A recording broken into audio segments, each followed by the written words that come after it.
નમસ્કાર, હું પૂજા રાવલ. તમે જોઈ રહ્યા છો સમાચાર મેં આગે ન્યૂઝ. હવે જોઈએ આજના સમાચાર. સાબરકાંઠા જિલ્લા કલેક્ટરે હિંમતનગરની આરટીઓ કચેરીમાં મહત્વપૂર્ણ જાહેરનામું બહાર પાડ્યું છે. આ જાહેરનામા અનુસાર સવગઢ ખાતે આવેલી પ્રાદેશિક વાહન વ્યવહાર કચેરીમાં અનધિકૃત વ્યક્તિઓના પ્રવેશ પર પ્રતિબંધ મૂકવામાં આવ્યો છે. આરટીઓ કચેરીમાં 1989 થી કાયદેસર એજન્ટ પ્રથા બંધ છે. છતાં કેટલાક અનધિકૃત વ્યક્તિઓ વચેટિયા તરીકે કામ કરવાનું જણાવી અરજદારોને ગેરમાર્ગે દોરે છે. આ લોકો સરકારની નિઃશુલ્ક અને નિયત દર કરતાં વધારે ચાર્જ વસૂલે છે. કલેક્ટરના આદેશ મુજબ માત્ર સરકારી કર્મચારીઓ અને વ્યાજબી કામ માટે આવેલા અરજદારોને જ કચેરીમાં પ્રવેશની મંજૂરી રહેશે. આ હુકમ 14 જુલાઈ 2025 સુધી અમલમાં રહેશે.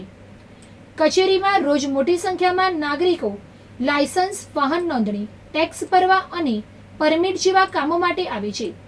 આ નિયમથી મોટરિંગ પબ્લિકને ગેરમાર્ગે દોરવાની અને છેતરપિંડીની પ્રવૃત્તિઓ અટકશે. આ હુકમનો ભંગ કરનાર વ્યક્તિને ગુજરાત પોલીસ અધિનિયમ 1951ની કલમ 135 હેઠળ સજા અને દંડ થશે. આ નિયમથી કર્મચારીઓ અને અધિકારીઓ ભય વગર તટસ્થતાપૂર્વક કામગીરી કરી શકશે. વિસનગરના તરપ ગામમાં એક અનોખો લગ્ન પ્રસંગ જોવા મળ્યો હતો. સિદ્ધપુર તાલુકાના સહેસા ગામના વરરાજા રાકેશ ચૌહાણ હેલિકોપ્ટરમાં જાન લઈને તરબ ગામે પહોંચ્યા હતા.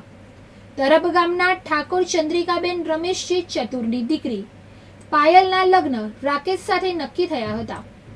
વરરાજાની હેલિકોપ્ટરમાં એન્ટ્રી થતાં જ ગામમાં કુતૂહલ સર્જાયું હતું.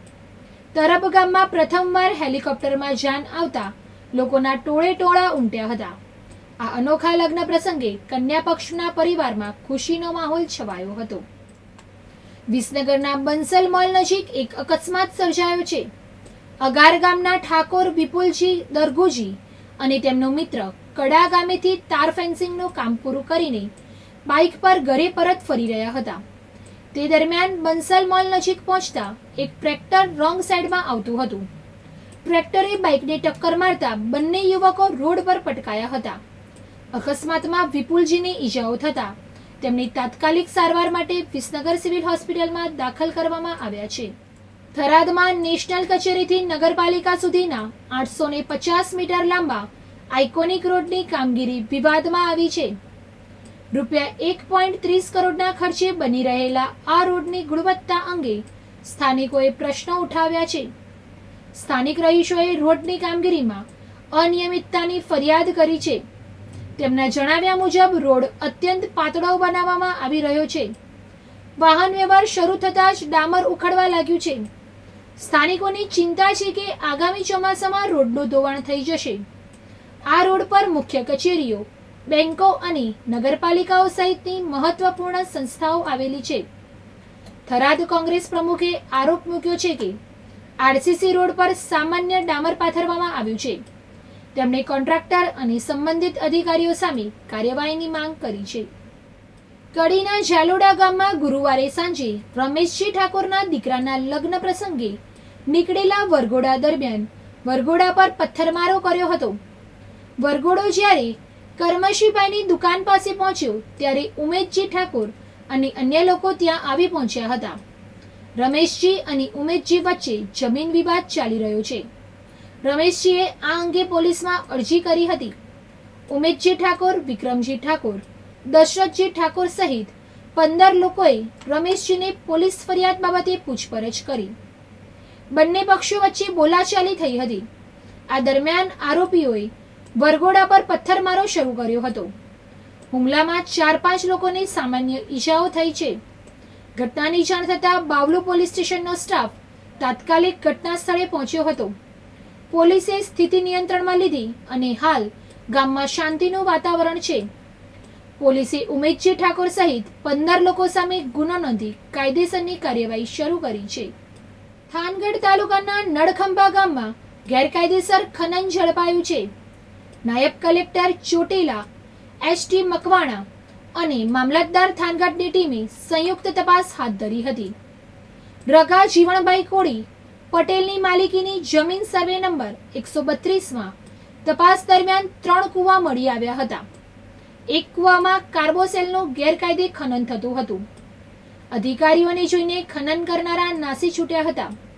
કૂવામાંથી 11 મજૂરોને સલામત રીતે બહાર કાઢવામાં આવ્યા હતા. આ મજૂરોમાં થાનગઢ, મૂળી તાલુકાના અને મધ્યપ્રદેશના રાજગઢ તેમજ છોટાઉદેપુરના લુણીના રહેવાસીઓનો સમાવેશ થાય છે. સ્થળ પરથી એક ચરખી, 3 બકેટ, એક કમ્પ્રેસર અને 15 ટન કાર્બોસેલ મળી કુલ 8 લાખ રૂપિયાનો મુદ્દામાલ જપ્ત કરવામાં આવ્યો છે. ગેરકાયદે ખનનનો કોન્ટ્રાક્ટ ખાખરાથડીના અનુબેન મનસુખભાઈ કોળી પટેલનો હતો. જમીન માલિક રગાભાઈ કોળી પટેલ વિરુદ્ધ ગુજરાત મિનરલ્સ રૂલ્સ 2017ના નિયમ 21(3) હેઠળ કાર્યવાહી શરૂ કરવામાં આવી છે. જમીન સરકાર હસ્તક કરવાની પ્રક્રિયા પણ હાથ ધરવામાં આવી છે. કલોલ નગરપાલિકા વિસ્તારમાં નોનવેજનો વેસ્ટ નિકાલ મુદ્દે નવો વિવાદ સામે આવ્યો છે. સ્થાનિક રહીશોની ફરિયાદ બાદ નગરપાલિકાએ કાર્યવાહી શરૂ કરી છે.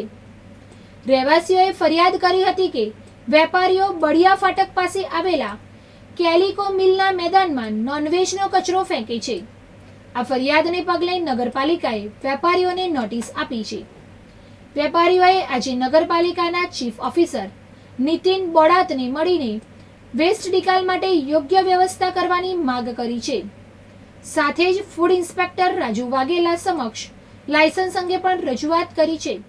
ચીફ ઓફિસર નીતિન બોડાતે સ્પષ્ટતા કરી છે કે વેપારીઓએ પહેલા ફૂડ વિભાગ દ્વારા આવા ધંધા રોજગાર માટે લાયસન્સ મેળવવું ફરજિયાત છે. લાયસન્સ મળ્યા બાદ જ કચરા નિકાલની વ્યવસ્થા કરવામાં આવશે. નગરપાલિકા દ્વારા ખુલ્લા મેદાનમાં કચરો ફેંકવા પર પ્રતિબંધ મૂકવામાં આવ્યો છે. આમ વેપારીઓ દ્વારા યોગ્ય વ્યવસ્થા કરવામાં નહીં હોવાને કારણે આવી અવ્યવસ્થા ઊભી થાય છે. આ બાબતે પહેલા અમે નગરપાલિકાને આવા વેસ્ટના નિકાલ માટે યોગ્ય વ્યવસ્થા કરવાની રજૂઆત કરવામાં આવી છે. વધુ સમાચાર માટે જોતા રહો સમાચાર મેં આગે ન્યૂઝ.